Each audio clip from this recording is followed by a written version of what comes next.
Bem, como já disse, meu nome é Ítalo e juntamente com o meu orientador, o professor André, professor doutor André e o co-orientador, o professor mestre Luiz Amorim, nós estamos desenvolvendo um trabalho sobre algoritmo genético. E a primeira etapa desse trabalho trata de pelo menos após a minha entrada nesse projeto, trata de uma experimentação de um resultado já obtido. Então aqui nós vamos estar mostrando muito mais uma parte experimental do que propriamente dedução e comprovação matemática. Então, para começar, nós precisamos saber o que é algoritmo genético. O interessante é que ele não é nem algoritmo e nem fala sobre genética. Mas vocês vão perguntar, por que isso? Aí vem a definição.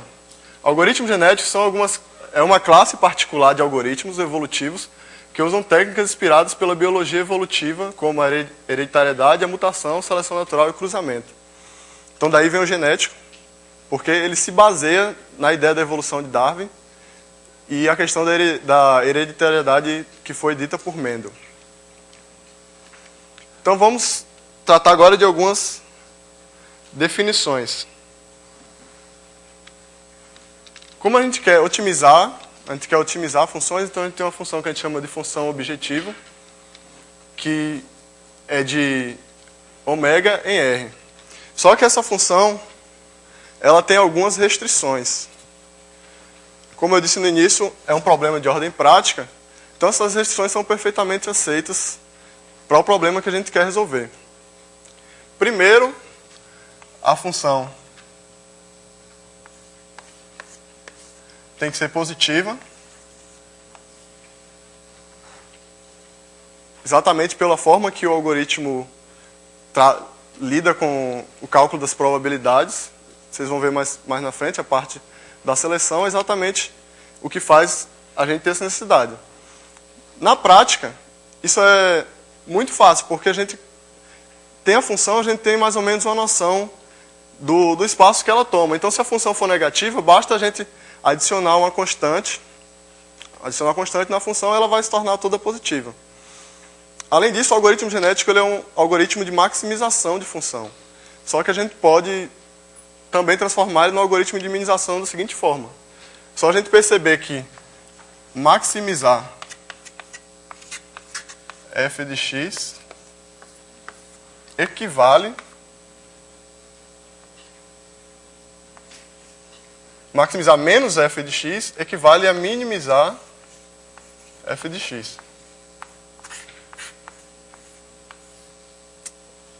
Bem, esse x aqui deveria ser maiúsculo porque nós estamos tratando de vetores, de n variáveis, não depende da quantidade de variáveis não. O espaço de busca é uma malha de pontos, ou seja, é outra restrição do algoritmo, a gente tem que trabalhar no intervalo pré-definido. Aí nós temos a definição de cromossomo, que é um ponto dessa malha. Isso vai ficar mais claro no próximo slide, onde eu vou exibir uma malha e mostrar como é que a gente faz isso. Essa malha, a quantidade de pontos em cada variável tem que ser uma potência de 2. Isso porque no algoritmo genético a gente usa uma representação binária, o que faz com que as soluções que são procuradas não fujam do domínio que a gente está querendo encontrar aquela solução ótima. Então, como ela é binária, cada cromossomo possui os genes, que são os bits 0 ou 1. Aqui está um exemplo de malha. Essa malha, aqui é uma discretização do domínio, no caso. A gente pode perceber que, nesse caso, a função ela é definida no intervalo menos 2, 4.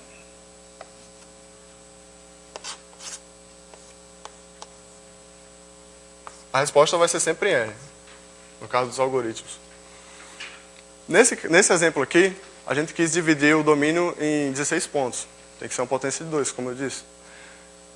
Então, a gente tem que 16 igual a 2 à quarta. Isso implica dizer que cada variável vai ser representada no cromossomo por 4 bits. É por isso que a gente vê naqueles 3 exemplos ali do lado, nesses 3 exemplos, que ele tem 8 bits, porque são 2 variáveis, cada variável tem 4 bits. Para a gente fazer a conversão de binário novamente para os valores reais, a gente usa uma fórmula simples, que vai ser o limite inferior, nesse exemplo menos 2, mais o valor decimal de x, uma conversão direta mesmo. Uma conversão direta de binário para decimal. Vezes limite superior menos o limite inferior sobre 2 elevado ao número de bits, menos 1. Então, nessa representação, a gente vê que o menos 2 vai ser representado por 0 e o 4 representado por 1. Quando a gente converte isso aqui, vai dar 0, elimina esse fator, a gente tem um limite inferior. Quando a gente usa o 4, isso vai dar 15. Dá 15, dividido por 15 dá 1, a gente fica com limite. A gente fica com limite inferior mais limite superior menos limite inferior, que dá o limite superior. Então é assim que a gente vai discretizar a nossa função para começar a realizar os nossos trabalhos.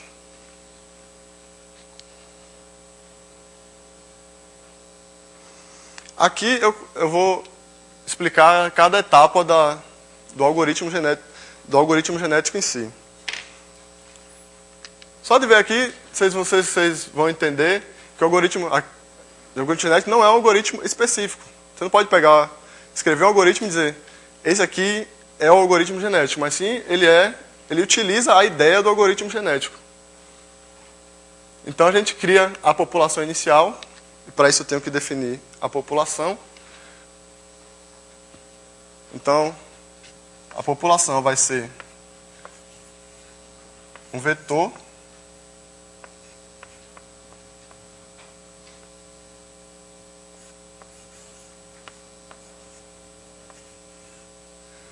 onde cada um desses elementos, esses A's,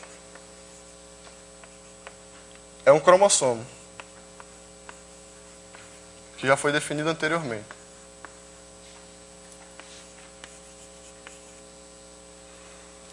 Então, na população inicial, a gente vai fazer um sorteio de forma aleatória da população inicial. A gente define o tamanho da população inicial, a gente define esse N, que é o número de cromossomos que vai ter no vetor. A seleção, a gente utiliza, normalmente, existem outros métodos, mas o que a gente utilizou no nosso trabalho é um método chamado método da roleta. O método da roleta, ele vai verificar a adequabilidade de cada indivíduo, cada solução, ou seja, a probabilidade dele em relação aos outros indivíduos, para poder selecionar os melhores e excluir os resultados piores. Daqui a gente tem uma função chamada função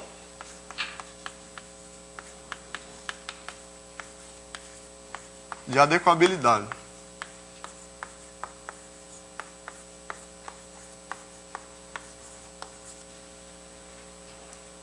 Como é que ela é feita? Na verdade, essa função é uma probabilidade.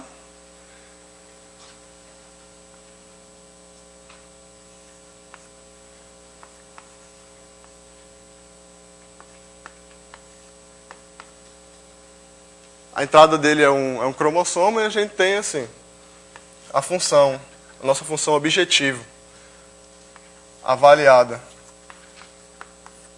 nesse cromossomo dividido. Bem, eu vou mudar aqui para cá para a gente não confundir a notação.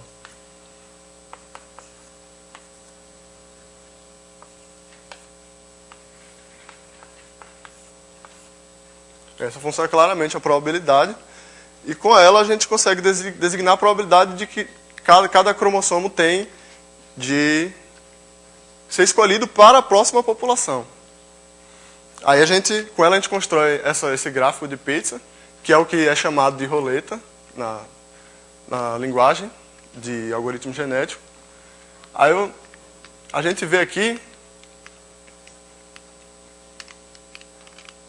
Bem, a gente vê na roleta que aqueles indivíduos que têm o maior valor aplicado à função, ele tem a maior probabilidade de estar na próxima geração.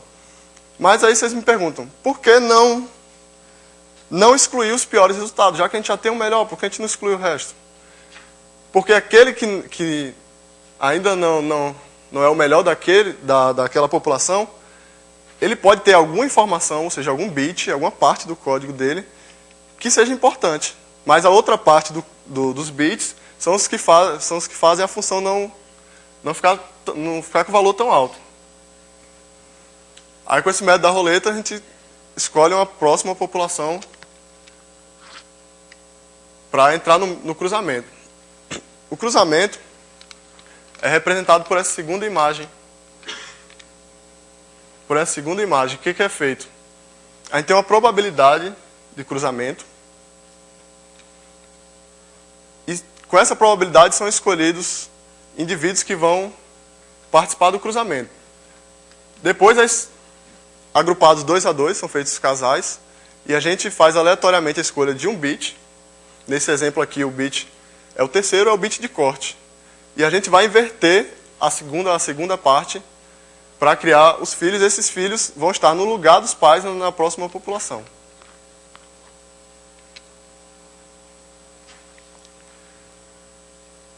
Aí vem a mutação. A mutação é muito simples. A gente tem uma probabilidade de mutação. A gente vai passar por todos os indivíduos, por todos os bits. Em cada bit a gente gera um número aleatório entre 0 e 1. Se esse número aleatório for menor do que a probabilidade de mutação, a gente inverte o bit. Se for 0, a gente inverte para 1. Se for 1, a gente inverte para 0. Por que existe o cruzamento e a mutação? A finalidade deles dois é fugir de ótimos locais. Porque o algoritmo ele pode convergir para um ótimo local, como nessa figura que nós temos aqui. Tem vários ótimos locais. Então, se a gente estiver convergindo para um ótimo local, de repente a mutação ou o cruzamento pode fazer um ou outro ponto se distanciar e, eventualmente, atingir o ótimo global. Ainda tem outra etapa, que é um elitismo, e é o registro do melhor ponto encontrado até então. Aí, por que pseudo-elitismo? Porque, na realidade, isso não existe na teoria da evolução da espécie. Não existe um indivíduo que vai perpetuar para sempre. O elitismo real é aquele que você pega na população atual e escolhe o melhor. Esse é o elitismo. O pseudo-elitismo, que é o que a gente usa, que é com fins matemáticos, a fim de garantir um resultado melhor, só apenas registra o melhor ponto encontrado até o momento. Aqui a gente tem uma formalização do algoritmo em pseudocódigo, onde ele começa com gerar a população inicial. Enquanto não alcançar o critério de parada, critério de convergência ou critério de parada, a gente faz a seleção, o cruzamento, a mutação, o elitismo é opcional. O elitismo da forma que a gente colocou é opcional. Só que garante melhores resultados. E ali do lado é a representação dele em diagrama de blocos. Aí vem a pergunta sobre qual é o critério de parada. O critério de parada mais utilizado é o número de iterações. Dependendo do tempo disponível, a gente coloca um número de iterações maior ou menor, dependendo da nossa necessidade. Só que também pode ser usada a convergência. Se a gente tem uma população, e essa população ela se mantém durante muito tempo, a gente pode definir, por exemplo, 100 iterações e não modificou a população, então é porque a probabilidade daquele ponto ser ótimo é muito alta. Então esse pode ser um critério de parada também para a gente sair do algoritmo.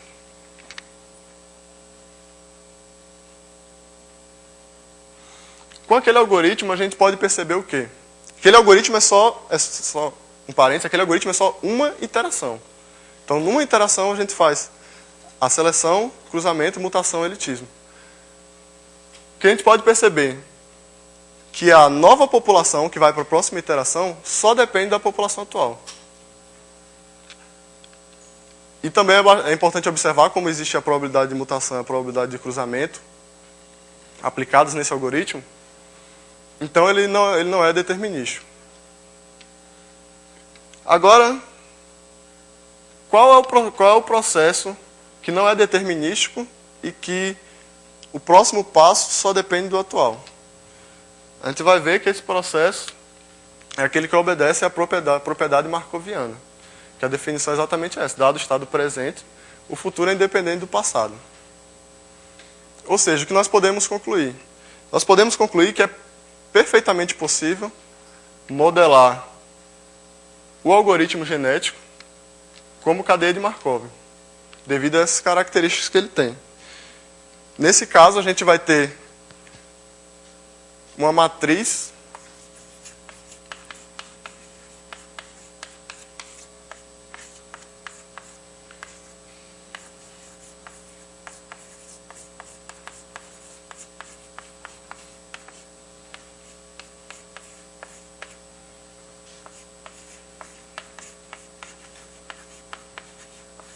que é a matriz de probabilidade de transição, que vai ser definido, vamos chamar ela de P, que vai ser seleção, cruzamento e mutação. Então, o resultado, isso multiplicado pelo ponto que a gente está, né? P minúsculo.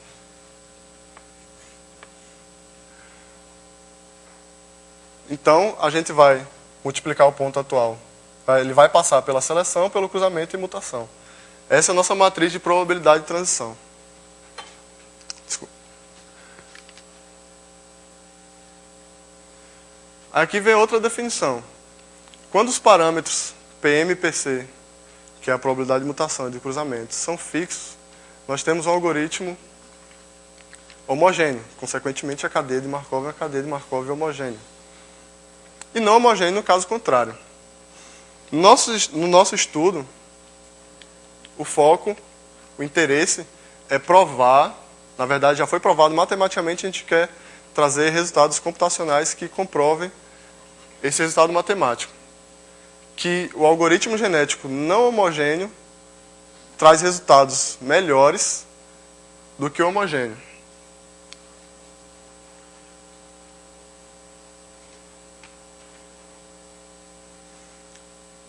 Bem, a parte matemática consiste basicamente nisso aqui, que é, para a gente provar a convergência do algoritmo, a gente tem, no caso homogêneo, verificar a periodicidade e redutibilidade e finitude do espaço de estados. E para o caso não homogêneo, checar a ergodicidade forte. Essa parte aqui foi feita anterior à minha chegada no projeto. Tem um artigo do professor André, que eu vou colocar a referência mais na frente, que foi submetido, a gente espera que seja publicado até o próximo ano, algo do tipo, que faz toda essa prova detalhada.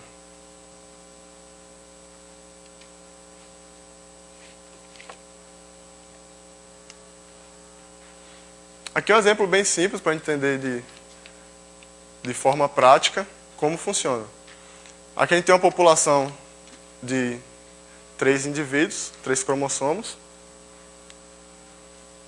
No processo de seleção, nesse caso, ele entendeu que o indivíduo verde tem uma probabilidade maior e o azul tem menor. Então, o azul sumiu dessa população e o verde criou uma cópia dele. No cruzamento, os 2 primeiros indivíduos foram selecionados para o cruzamento e o ponto de corte é o terceiro bit. Então, ele fez aquela inversão de bits ali. E na mutação, é a simples troca de bit, que é representado por aquele número 1 ali que foi trocado. O elitismo faz só registrar o que ele considera melhor. É só um exemplo, só para a gente entender de forma bem prática como funciona.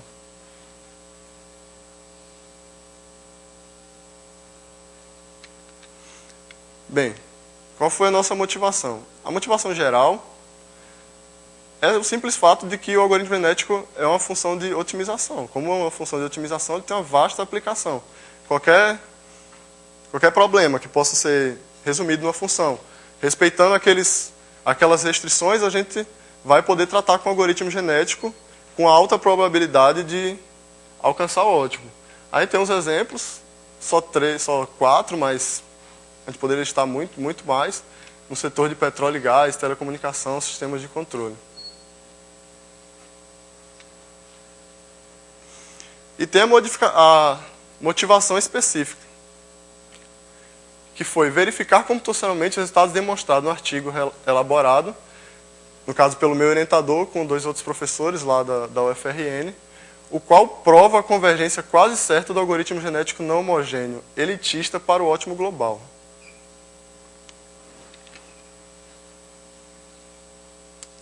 E aqui vem os principais resultados. Esses gráficos mostram as formas que nós usamos para utilizar, para variar a probabilidade de mutação. O primeiro, na verdade, é do algoritmo genético homogêneo, que a probabilidade de mutação é fixa, nesse caso em 0,1. E os outros 3 são não homogêneos. A gente testou esses 3 algoritmicamente e, aparentemente, a gente ainda vai testar mais, mas aparentemente o melhor é esse último, que você começa com a probabilidade de mutação num valor médio e vai decaindo linearmente até você chegar num valor baixo, mas não atingir um valor nulo. Com essa probabilidade de mutação variando dessa forma, a gente conseguiu esses resultados que você mostrar nos próximos slides. São alguns gráficos de algumas funções. Você vê que o algoritmo genético ele serve para qualquer função. Mas, no entanto, por exemplo, funções como essa, a gente não utiliza muito o algoritmo genético porque a gente pode achar o ótimo derivando, alguma coisa dessa forma. É mais em funções em que esse trabalho seria muito complicado.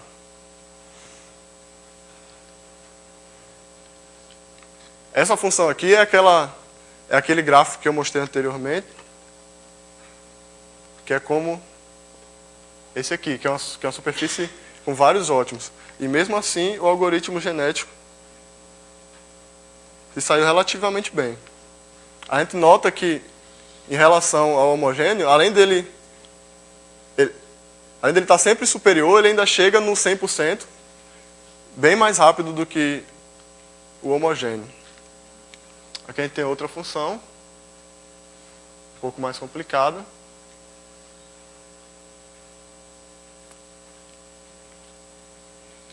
Pronto, essa aqui é a função típica do algoritmo genético, onde o trabalho de você derivar ou usar outros métodos é bastante complicado.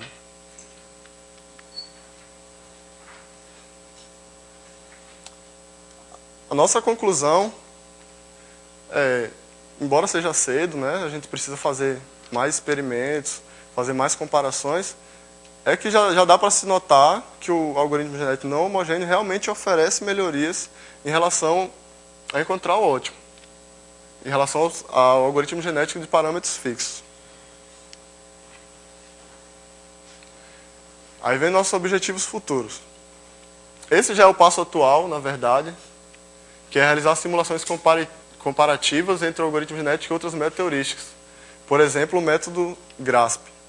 Para não ficar só entre 2 algoritmos genéticos, ver se ele realmente melhora em relação aos outros. Bem, aparentemente melhora, né? O GRASP é esse de verde, o laranja é o homogêneo e o azul o não homogêneo. Mas ainda é cedo para dizer que melhora, porque nós começamos agora essa etapa de comparação com outros métodos heurísticos. Implementar esse algoritmo para fazer o controle de parâmetros em um motor de indução junto ao Departamento de Energia Elétrica da UFRN. A gente já está em contato com o Departamento de Engenharia Elétrica e o nosso projeto, nossa ideia é a seguinte: existe um motor e ele é controlado por três variáveis, a alimentação dele. Quanto mais rápido for a resposta dessas 3 variáveis, do valor que deve ser calculado a cada momento, quanto mais rápido for essa resposta, melhor, porque economiza energia. Então, a gente quer usar o algoritmo genético, já foi usado há 10 anos atrás, outras pessoas lá na UFRN usaram o homogêneo para poder melhorar, porque antes ainda era usado o método de Newton. Foi usado o homogêneo e viu que melhorou, agora a gente quer usar o não homogêneo para ver se traz resultados melhores. E, após essa parte ainda, a gente tem a ideia de usar a lógica fuzzy no controle da variação dos parâmetros, que é exatamente pegar a lógica fuzzy para calcular qual o melhor valor de PM, não fazer só aquele decrescimento linear ou exponencial. Bem, enfim, para fazer esses métodos, a gente usou a plataforma, que é do NetBeans. Todos os algoritmos foram implementados em C++. E o Wolfram é só uma ferramenta online, fica a dica, muito boa para achar ótimos, desenhar gráficos, enfim, várias propriedades das funções. E para encerrar, vem as referências. O livro do Michalewicz, que foi onde a gente estudou para poder tirar a base, o conhecimento do que é o algoritmo genético, isso no início do projeto, há um ano atrás. Esse segundo é uma dissertação de uma pessoa que participou com a gente durante um tempo, em que ele modela o algoritmo genético, e a gente usa bastante informação dessa dissertação para poder fazer o nosso algoritmo. O terceiro é o artigo, ao qual eu me referi, do professor André, que foi submetido já há algum tempo, em que ele modela o algoritmo genético por cadeia de Markov, e que ele comprova que o algoritmo genético não homogêneo elitista converge com probabilidade quase 1 para o ótimo global. E esse último é o do Rudolph, que nos ajudou também em alguns conceitos, principalmente naquele pseudo-elitismo, é ele que sugere nesse livro. Quem quiser entender melhor como funciona aquele pseudo-elitismo pode olhar ali. É isso.